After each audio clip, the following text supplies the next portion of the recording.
Yaxshimisilar do'stlar? Bugungi seyimiz bo'lsa, Lazur Xo'ja. Bugungi seyimizga ketadigan materiallar: go'sht, ko'k laza, qizil laza, so'ng piyoz, tuxum.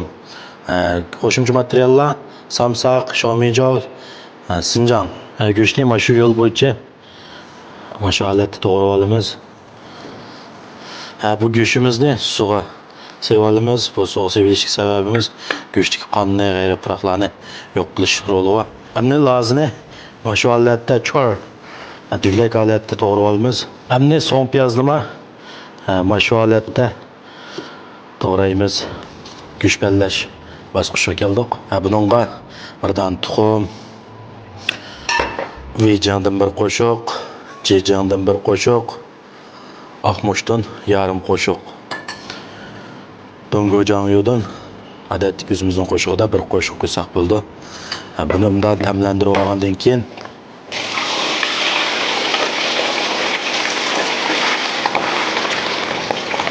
go'shtning rangi mana shu holatda kelganda suzib yuborsak bo'ladi. Azroq suvmay qo'yamiz. Buning puruqini chiqarish uchun so'ng piyoz, samsaq, sinjan, shomijoz boshlarni puruq chiqaramiz. Hamda mau tek samsaqimizni sevib olamiz.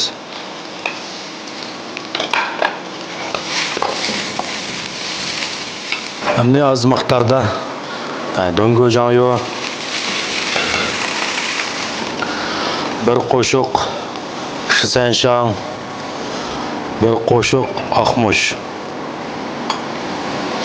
Buni qo'rib puruq chiqishga holatda qo'rimiz.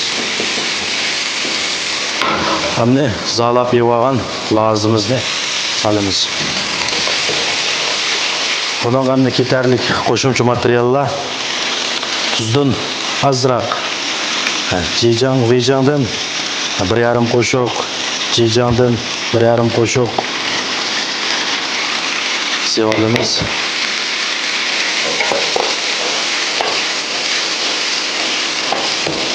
Bunga azroq vejishan, azroq suvmay etimiz. Mana Lazur Xo'jarnimi suyini qo'rib oldik.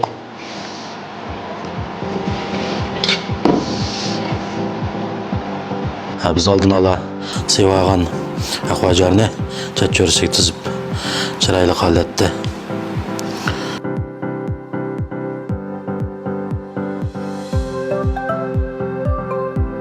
Lazur Xo'jar qo'rimimiz tayyor bo'lib qoldi. Qani o'g'in ola oldinglarmi?